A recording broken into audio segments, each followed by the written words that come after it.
Well, it's great to be back in Dade City and back at Simpson Lakes. We've done things here before. I know it's a very popular spot for weddings and other types of events, and it looks really, really good. So I want to thank Commissioner Simpson for hosting us. I also want to recognize we have the President of the Florida Senate, Ben Albritton, with us today, as well as his colleagues, Senators Truenow, Hooper, and they even let in Blaise Ingoglia. So thank you, guys. We also have the President of the Florida Farm Bureau, Jeb Smith, and I want to welcome him as well. And we've got a lot of great folks that are here for the bill that we're about to sign. Most of the people in this room know how important of a role agriculture plays in Florida's economy, but also in Florida's culture, particularly from the very beginning of our state all the way through. It's been the lifeblood for so many families and for so many of our citizens. Today, we're home to over 45,000 farms and ranches. That's over 10 million acres of farmland just in the state of Florida. We have a lot of really, really significant things that are produced here. I know, as many of you know, we count for over half of fresh tomatoes, nearly 40% of all bell pepper, 42% of grapefruit, and of course 1/3 of all oranges. I know there's been an issue. We've worked together on that for many, many years. But our floriculture sales account for 18% of the U.S. value, and that's over $1.16 billion for natural agriculture production. We have 140,000 jobs, and the total agriculture production for everything is over $11 billion. Just here in the state of Florida. So that's a big deal. There's a lot that goes into that. We've been very helpful since my time as governor. I know when the commissioner was in the Senate, we were able to do the Right to Farm bill to update that to make sure that folks were able to earn a living and to pursue their dreams without excessive government interference. We also have done a lot to preserve farmland. We did the Rural and Family Lands Protection Program. That provided hundreds of millions of dollars for Florida's farming, forestry, and ranch land to be preserved. You know, we've done a lot apart from that too. The Florida Wildlife Corridor. We've done a lot on Everglades. You know, I'm proud that the state's growing, and there's a lot obviously to do, but we don't want the whole state to be a parking lot. We don't want the whole thing to just be cement. We want to make sure that this part of Florida is preserved. And so that's had a big deal. I know the commissioner and the cabinet has worked with me already to protect over 140,000 acres of farmland from being sold. And I think, you know, most of the time it's sold, it ends up being, you know, a housing community or something like that. And look, people want to move to Florida because so many of these other states get all this stuff wrong, that they want to be in a free state. You know, people ask me about, oh, well, you know, you guys are doing this, you're doing that. You know, how do you guys do it? And I say, well, there's a lot that goes into that. But as governor, I do have a cheat code. I can simply look to California, Illinois, New York, and then do the opposite of what they're doing. And it usually works out pretty good. So we've got a lot of people that want to come, and that's fine. But we also want to make sure that we're doing what we can to preserve an important part of Florida's heritage. You know, we even did something last year on this lab-grown meat. And, you know, people said, oh, well, let people, you know, choose to do lab-grown meat. And some people said it may not be good for you, it may not be safe, we don't know yet. But that really wasn't the reason why I signed the bill. The reason why I signed the bill is that this lab-grown meat is part of a larger agenda. People like the World Economic Forum, others, they view agriculture as the problem for global warming. They view cattle as the problem for global warming. And so it's not that they just want to give consumers a choice with this. Their goal in pursuing this is to basically drive the cattle industry out of business. And that's not going to happen today. If we had not done the bill, it wouldn't have happened today. It may not happen next week, next year, but that is the goal. So we can sit there and just act like that's not the case, or we can nip it in the bud. So we chose to just nip it in the bud. I'm not playing the games of the World Economic Forum. I want to make sure that we preserve the cattle industry, not only in the state of Florida, but throughout the entire United States of America. And that was one part of a battle that we fought that wasn't limited to agriculture, but had a huge impact, and that's this whole idea of so-called ESG, environment, social governance. We launched a frontal assault against this in Florida many years ago. See, now it's fallen out of favor. At the time, it was like the thing to do. You have these massive companies falling all over themselves to try to do ESG scores. What's this? What's that? And part of the ESG was they really wanted to kneecap the way farmers did their jobs. A lot of the things that go in to modern agriculture, they did not want to even allow that to happen. That was their ultimate vision with some of the ESG stuff. And so it went just beyond agriculture. It went into a whole bunch of other things where big corporate financial institutions had to have like DEI policies. You had to have all this other stuff. And you know, some people said, well, ESG, it's private sector, let them do what they want. The problem is these weren't just business decisions. They were trying to change our society. They were trying to change policy, basically, without ever having to get elected to anything, without ever having to go through the process and actually do that. They just wanted to kind of collude together, asset managers, big companies, all that, and impose this worldview through the sheer force of their economic power, and that was unacceptable. So we stood up against it in our pension fund and all across all avenues that we could. When it really wasn't popular to do so, when we were going up against some pretty powerful institutions. But I can tell you today, the number one reason why you don't hear as much about ESG is because Florida was really the one responsible for killing ESG when we took our stand. In fact, you know, the head of BlackRock was, you know, he was kind of the visionary behind it, and then he was asked like last year, like, whoa, you know, ESG's kind of falling apart. So you got guys like Governor DeSantis, they've made it toxic because they're always out there come criticize. But it's true, we really led the charge on that. That had huge impact for our society, but it definitely had major, major ramifications for our agriculture community. And so I was glad to not only lead those efforts, but have a lot of support for folks in the Florida legislature at the time. And we got it right in Florida, and other states have followed. And now, under the Trump administration, people don't even talk about ESG anymore because the tide has shifted. Another thing we've led on, and some other states are following, but we need more. We also need to see the federal government do something similar, is we passed historic legislation to protect agriculture lands from the encroachment of the Chinese Communist Party. I don't want China owning farmland in the state of Florida or anywhere in the United States for that matter. It's too important to our sustainability as a people, as a country, to allow a hostile Communist Party to take control of this. And you know, when they buy it, it's not going to say the Chinese Communist Party buys this. No, I mean, these are front groups and all this other stuff, and we've done a good job on that legislation to really police that. So we were probably the first state. You know, on all these things, usually we're the first, but if we're not the first, it's like we're like second or third, and it's just because some other states have earlier legislative sessions than we do sometimes. But we were definitely leading the charge on that. And we've done that, and so that is something, and it's not just farmland, that's something that's important. It's by any land near critical infrastructure. Our military bases. Why do we want the Chinese Communist Party to be buying land near our military bases? Or utilities and plants, power plants. Of course we don't want to do that. So I'm glad that Florida was able to lead on that. Now it brings us here today, SB 700.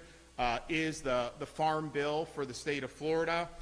It does a lot of things that I think a lot of people are really going to be happy about. One, and we've already did an event on this, you know, you've had this debate, and really Florida's led on this too, partially because our Surgeon General, Dr. Joseph Ladapo, has really led the charge by going to counties and saying forcing fluoride into your water is actually not good. There's risks associated with that for pregnant women, for young people, for kids. And yes, use fluoride for your teeth, that's fine, but forcing it into the water supply is basically forced medication on people. They don't have a choice. You're taking that away from them. And so he really led, you had a lot of county governments, including Miami-Dade, that were saying we're not going to force the fluoride into the water.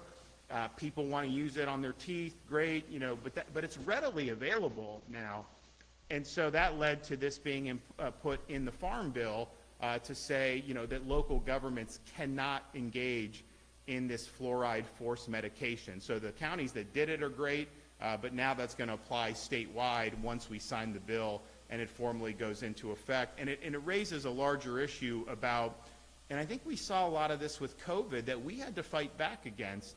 They had certain views. You should wear a mask when you're outside in 95-degree temperatures. No, thank you, but that's what they were saying. They were saying that kids should get a COVID mRNA shot, even though we still don't have data to this day to justify doing that. And so they tried to push a lot of policies on people. And I think what it is I think some of these people, they think that they know better for you than you do for yourself. They think because they have medical training or they have this, that they should just be able to decree how we live our lives. And that proved disastrous during COVID. I mean, a lot of the things they were advocating not only didn't work, they caused a lot of harm. I mean, just think, when we made sure that the schools were open, I got sued by the teachers union saying close the schools. We had all these people, Fauci was saying this is irresponsible and all this stuff. They'd have had these kids locked out for a year and a half. It was up to them. So we fought back against it. And I think this fluoride is a good example, because what they're basically saying is they're ignoring any studies that have shown that there could be issues if you're overexposed to this, particularly for pregnant women and for kids. But they say, well, it's good for your teeth, so we should just force it. And you shouldn't have a choice in that. We certainly now, in our society in 2025, we have the ability to deliver a fluoride through toothpaste and mouth and all these other things. You don't got to force it and take away people's choices. But the whole crux of the issue is you should be able to make decisions on the basis of informed consent. So you should be able to take information.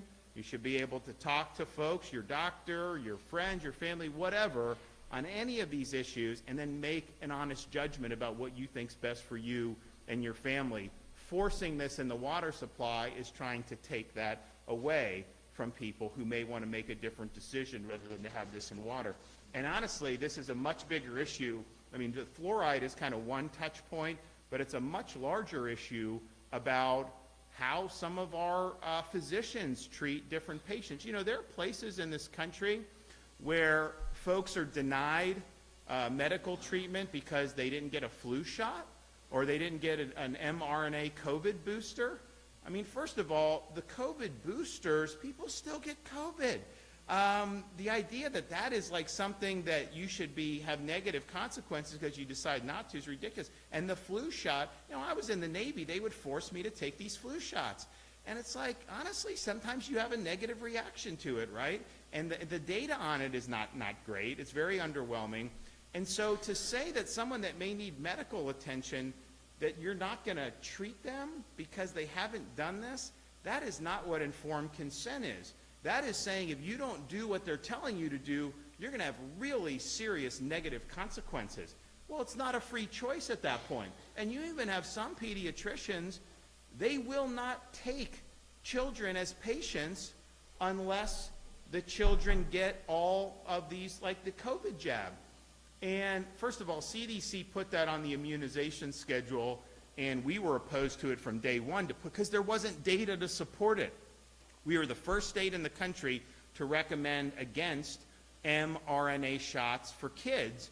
And people would say, we think it may be harmful for kids. We didn't even need to go into that debate because there was never data showing a benefit to kids.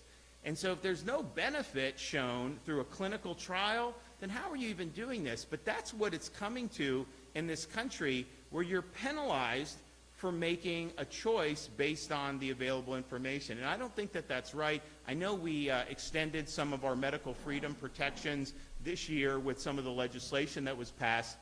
But honestly, we need to do better in Florida. We need to make sure that parents are able to make choices without suffering consequences for rational decision and choices that they make. But I think this fluoride thing was important. We're leading the way on it. We got kudos from the HHS Secretary, RFK Jr., and I know a lot of people were happy to see that. And I think you're going to see a lot of states that are going to follow suit with that. So we stand for informed consent, and I think that's really, really important. This bill also builds off previous ESG discrimination prohibitions to include protections against discrimination based on certain environmental policies or artificial emission targets. You know, some of this stuff, and obviously it's on the decline with the Trump administration replacing the Biden administration, but it got to the point, you know, we rejected a lot of the Biden highway money, hundreds of millions of dollars, because in order to use it, I had to jump through these DEI hoops and these ESG hoops. They wanted us at the state of Florida to monitor your tailpipe emissions from your vehicles. I ain't doing that. I'm sorry. And so we sent it back to Elon Musk. And Elon is happy to take it. Biden's people, they didn't know how to take it back because no one had ever given up money back. But I think it's really important that we strengthen those ESG protections, and this does do that. And also, for the first time, this bill provides the state with the ability to return solar fields back into agricultural production, which, you know, this solar, look, first of all, I'm not opposed to solar, right? But, like, we shouldn't be doing Green New Deal policies where you're trying to put a thumb on the scale. Environmentally, people act like because there's no carbon emission from a solar panel, there's a lot that goes into producing those panels that they don't want to tell you about. But then what happens? It takes up massive pieces of property. It's not nice to look at, but then it really degrades the property. There's a lot of waste that's created. So I think transitioning some of this stuff back into production, I think that's going to be really, really positive for the state of Florida. And I can tell you, we did an energy bill 2 years ago or I think it was last year, where we basically said in Florida, our energy policy is not to stop global warming, because we can't, I mean, that's ideology. Our policy is about affordability and reliability. And that's important for consumers to have the most affordable options. And if you look, our utility rates in Florida are half of what they are in California. Now, I would like to pay, I think everyone would like to pay less always, but the reality is the states that have done the Green New Deal policies, the costs have gone up. But reliability, you guys have been through, we had Helene, we had Milton, those further south, we had Ian in 2022. We've had 6 major hurricanes in 7 years in this state. And, you know, we had 10 years where we didn't have any hurricanes, right? And historically, that's the way it goes. You tend to get some, and hopefully we're beyond that, and hopefully we've got a little runway here. But the reality is one of the best things that you can do, apart from the emergency response if anyone's life or safety is in jeopardy, which we do very well at the local level and at the state level, working together, and have saved a lot of lives. But the best thing you can do is to make sure that the lights are on for everybody. If you get everybody's lights on, then everything else you have to do to recover from a hurricane becomes much simpler and much easier. Well, some of these policies around the country where you have to have a certain amount of solar and wind into the grid, well, what's that lead? It leads to blackouts. That's what it leads to. So Florida's been very reliable, and I'm really excited to do that. So I'm not against if people want to do solar, but I don't think we should subsidize it, and I don't think we should harm traditional energy, and especially Florida. We've had huge decrease in carbon emissions over the last 10 or 15 years, not because of solar, because of natural gas replacing coal. That's been a huge, huge thing, and that's been very, very reliable, so I appreciate it. This bill also strengthens our foreign influence laws by prohibiting charitable organizations from soliciting or receiving funds from hostile foreign countries of concern, and that includes the People's Republic of China, Russia, and Iran and Cuba. So I want to thank them for doing that. So we're happy to be able to do this. I think that you're going to see a lot of positive coming out of this. I know Senator Truenow was instrumental in doing it in the Senate, and I want to recognize him as well as Representatives Tuck and Danny Alvarez in the House for their diligent work, delivering policies that hopefully will have a really positive benefit for Floridians now and in the future. And so with that, before we get to signing it, we're going to have some more comments, and so I'd like to invite up, we'll do one at a time. We'll do Simpson, Albritton, and then Jeb Smith, and so we'll start with the Commissioner. Thank you, Governor, and thank you for being here today. This is at least 60 people that we were anticipating being here today. I really appreciate everyone coming and the interest on this bill. It's very important to agriculture. Not only agriculture, though, but consumers of the state of Florida. And just as a note, this is our third year in a row now we've gotten our Farm Bill signed, so we're very proud of that accomplishment also. And the governor mentioned it. In the last few years, we've done a lot of things like ban fake meat, ban foreign enemies from buying our ag land. But this year's bill is uniquely, I think, positioned over consumers and agriculture. The fluoride ban the governor mentioned, we learned all of these things during COVID, what governments are willing to do to our population. And I've said this several times, I've kind of regretted it. I was like, well, what's next? They're going to put Ozempic in our water, right? Because they know better than us. We should all lose a bunch of weight. And so anyways, we've banned that this year in the Farm Bill. We're very proud of that. All medications, water should hydrate, not medicate. We've been very clear on that. The ESG lending practices, the governor was one of the first to fight against that in this state. In the legislature, when I served in there, we did many bills fighting these efforts. But we've discovered that in agriculture, they're still in our lending standards. So this year, we are banning it from agriculture. We do not want to buy into the 2035 rules, the 2050 rules, because what their goal is really just to put us out of business. And so no small farmer could comply with these types of discrimination. So in this bill, it offers a lot of opportunities for us to not only sue but fine these organizations if they choose to use ESG lending practices. We also deal with drones in this bill. That's another one. After this bill is signed today, people will not be able to fly over your agricultural property and harass your livestock, your animals, your people without written consent of the farmer. Now, if you give them consent, they can certainly do that. Sportsmen, hunters, shooting ranges and things, they will not be able to harass those organizations without potentially spending some time in jail, which is something we have not had in the past. Protects food labeling, right? We have soy milk and almond milk and all of these things and things that they call meat that have nothing to do with milk or meat. If it's not grown on a hoof, you're not going to be able to call it meat. And if it's not out of an udder, you're not going to be able to call it milk. So we're very proud of that in this Farm Bill. Now, we've banded together. There are going to be multiple states around the country that are going to have to sign this, the Southeastern, to make this official, because we don't want people to have mislabeled food products, and we're not. This bill identifies that. We also protect our Second Amendment rights. A lot of people still get the concealed carry license, even though you're not required to in the free state of Florida. You don't have to get it, but if you do get it, before we had several loopholes that this bill is consolidating, which will make it much quicker for people to receive those permits. And the last thing I really wanted to mention about this, and I'm very proud of this, with our FFA and 4-H students. So when you think about what we've done in the last 3 years for those kids, 3 years ago we did a grant program in the legislature that said, if you're going to participate in the FFA, we will grant the dollars for parents, because a lot of parents wanted to participate, couldn't afford it. We went from 30,000 kids 3 years ago to over 60,000 kids today that are participating in FFA. We're very proud of that.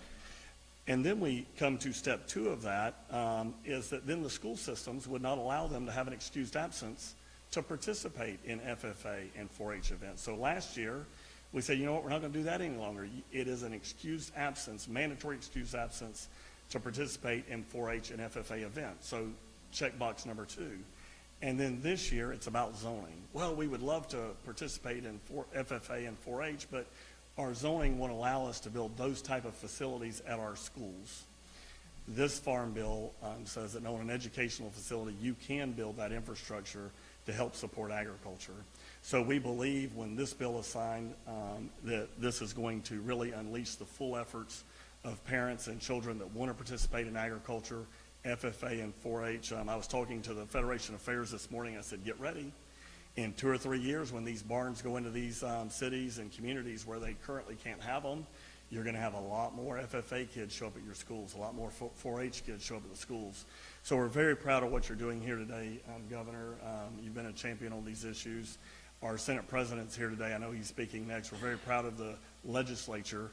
I was in the legislature. It was different then. We were saying yes or no to things. Today we're now begging.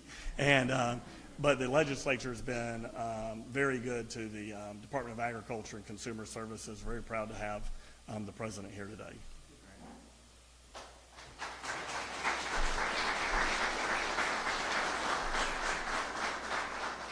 And just before I turn it over to Ben, you know, on this, because Wilton raised this issue of things like soy milk and all this stuff. First of all, I don't do any of that, right? I mean, I do like kind of how I am, and I think a lot of people are like that, but others are not. But I will tell you this, whether it's legit or real or not, the one experiment I know is that there was one day where our kids in second, first, and pre-K, and they were probably even a lot younger then, that they were very hungry, and they asked their mom to please make them macaroni and cheese. The problem is we didn't have any milk in the refrigerator. So the First Lady decided to use the soy milk to make the macaroni and cheese. Let's just say that did not go over well with our kids. And to this day, they still give my wife a little bit of, you know what, about the fact that she tried to do macaroni and cheese using soy milk. Ben? Hello, everyone. So, first of all, I want to thank you, Governor, for your support of Florida agriculture. You've been steadfast in all the efforts that you've brought through, and thank you for that.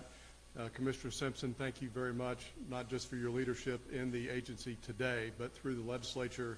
The list of your accomplishments are very, very long, something you should be proud of for sure. Jeb and Ed, Blaze, Keith, thank you very much for being here. Then I also want to thank you, Wilton, and Governor, for using all of my talking points. That's fantastic. I want to point something out to the people in this room. Yeah, that's true.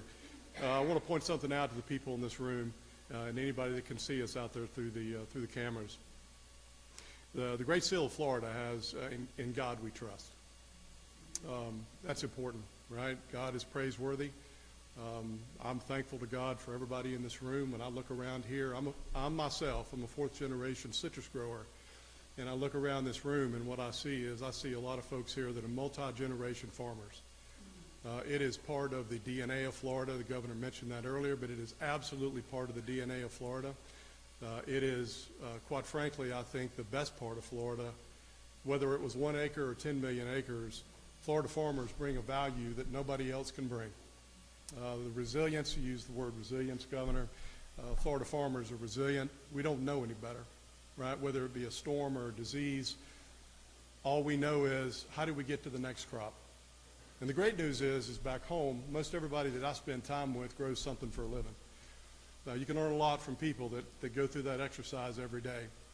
And they understand the difficulties, but they also understand the successes and how good it is to be able to sell a steer or harvest a crop and be able to see sometimes years-long efforts produce something good for your family and the communities.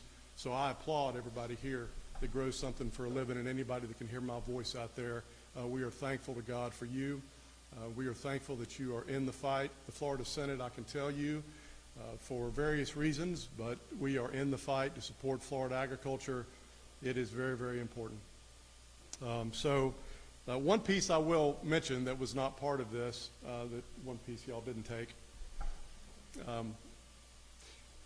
Imagine a hurricane comes through, God forbid, right? And you have your family and you're trying to evacuate, and you are going down the road and you come to a gas station, or you're trying to just get out. Right? You come to a gas station, there's no power, right? Gas is in the tank, it's below the ground, but you can't have access to it. You come to the next one. Same thing, you're at a quarter tank in your own car. You can't get access to it. One of the things this bill does, and it's very important actually, there's a grant program that is built into this legislation that provides for access to funding to put switches, connect switches at these convenience stores. So when hurricane evacuation or when hurricane recovery is happening, those families will not have to search on and on and on and on trying to find gasoline just to keep their family safe and get out of harm's way. These switches will go a long way to making sure that we have generators are connected to these places and we'll have access to that gasoline. The last thing I'll leave you with is this, and this is very important. Remember this: if you eat, you're involved in agriculture. Thank you.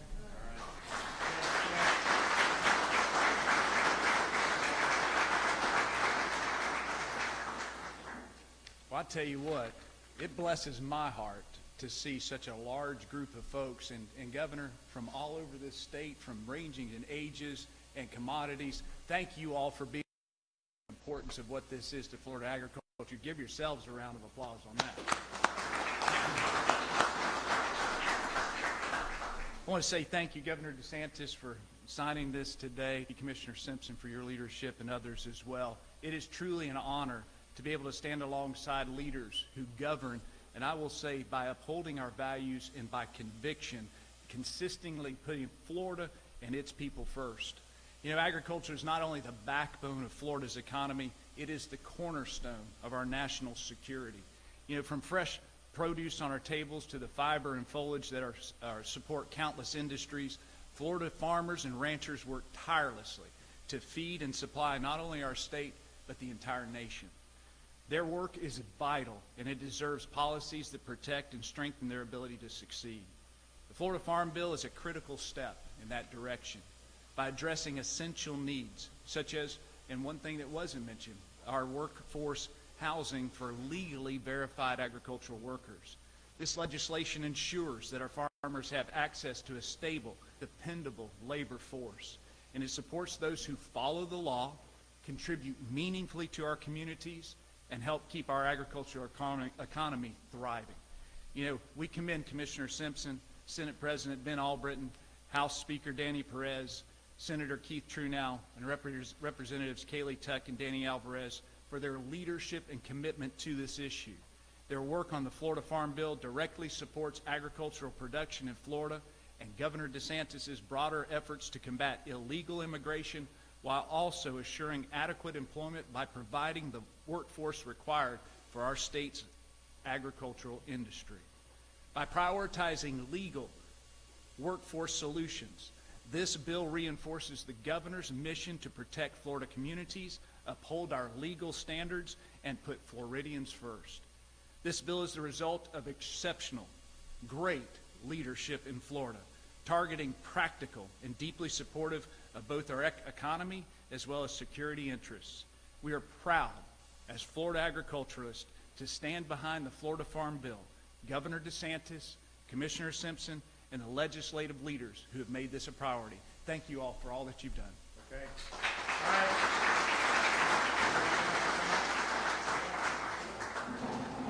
Gather around. All right. So today is, what's today? 15. 15.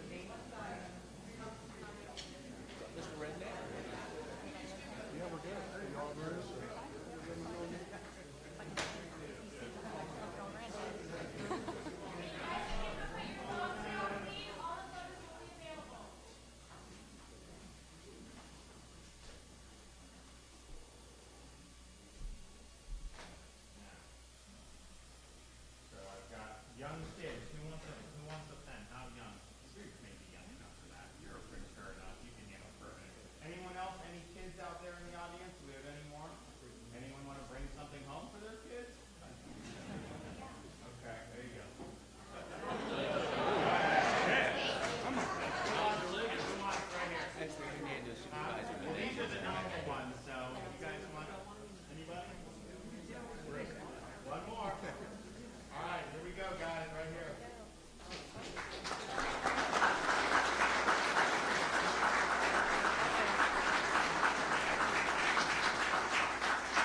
Okay, good deal.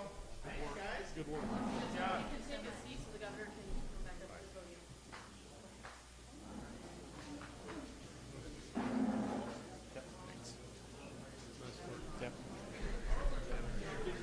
Of course, of course, of course.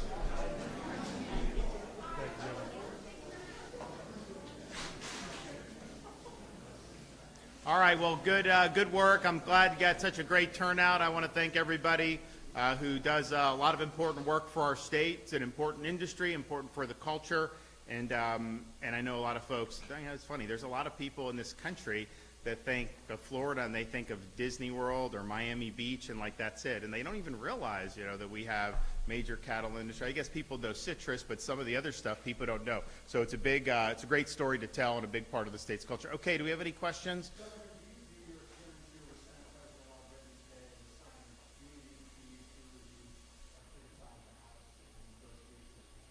I think it's more just the fact that there's things that are important here. I mean, I've been very passionate about the fluoride issue. I think it's important to not have forced medication. We have worked well together.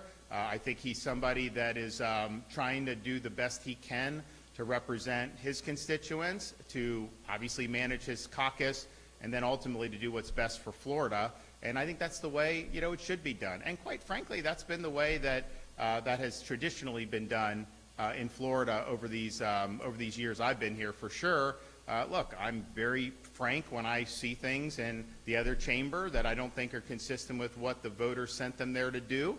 But ultimately, you know, this stuff all works itself out. Hey, Governor, do you plan to sign House Bill 6017, the one involving medical malpractice allowing relatives to sue if there's a death? No, because it would cause malpractice insurance premiums to skyrocket. The folks that we talked to universally said that. And the thing is, you can sue, right? That's a misnomer. You can sue for economic damages. What they want to do is to sue for non-economic damages. What that is going to do is that's going to lead to a flood of lawsuits against practitioners and against hospitals. Malpractice premiums are going to go up. It's going to be harder to recruit physicians into Florida, and ultimately healthcare costs will go up. What I suggested that was done, and I know there was some support of it in the Senate, is that if you had caps on the amount of damages people could seek, that would disincentivize a lot of jackpot justice. And so if you had situations, you already can do economic damages, then you would be able to do non-economic, but you would not be able to kind of hit the lottery. You would be able to potentially get within the realm. And so that, I think, is what's missing. And, you know, we've spoken with a lot of folks in the healthcare, hospitals, physicians. I mean, it was pretty overwhelming in terms of the concern, you know, that they had on it. If there were caps on that, then it would probably be something that people would be able to live with. But when Governor Charles signed the reforms back in the early 90s, because this undoes what Governor Charles signed back in the early 90s, we had massive malpractice insurance crisis in Florida, and we still have very high premiums for malpractice insurance.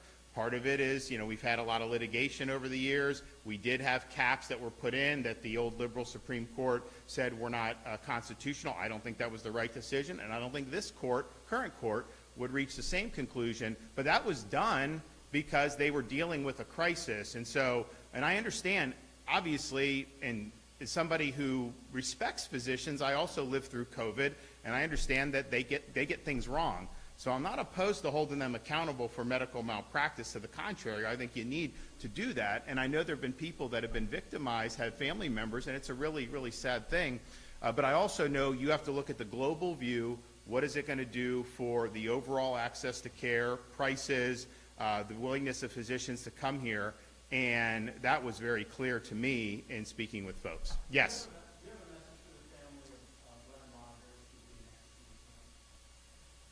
Do I have a message for the victims' families? Yeah. Well, the victims, part of the frustration of this, like I support capital punishment because I think there are some crimes that are just so horrific, the only appropriate punishment is the death penalty. And I know there's some people that disagree with that, and that's fine, but that's my judgment. The problem, though, is that, you know, these folks go through, and it takes forever to be able to do this. And I want to have process, and the courts don't always get it right. And if someone is wrongfully convicted, you want there to be a backstop for sure. But man, the fact that it takes so long, so I think in most of the families that I've spoken to who've lost loved ones at the hands of really brutal killers, there's just always that frustration with waiting. And it's like you never get closure. And so this can't bring their loved ones back.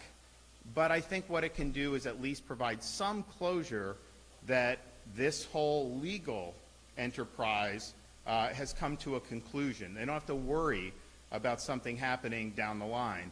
But it's, when you see these things across your desk, these are brutal, brutal crimes. And I'm not suggesting that, some of the crimes that don't merit the death penalty aren't brutal too, because there's a lot of stuff. But this stuff is just overwhelmingly sadistic. It shocks your conscience. And that's just not the way that a civilized society can function. So part of it is an appropriate punishment. Part of it is it expresses the outrage of the community, because if you do something less than that, then potentially you're sending a signal that, yeah, it's bad, but not as bad as it could have been. No, these are the worst of the worst, and we're very united in doing that. So we have a lot of sympathy for the families that have had to gone through these ordeals. It's not easy to lose a loved one. I mean, some of these folks, had brothers, sisters, children, nieces, nephews. I mean, it's really, really bad stuff. So we're working through these cases. We take everything very seriously. It's an obligation I have as governor to oversee it. There have been times when we've had things and there were some people had questions, but anytime we go forward, I'm convinced that not only was the verdict correct, but that this punishment is absolutely appropriate under the circumstances. Thanks, guys. We'll see you.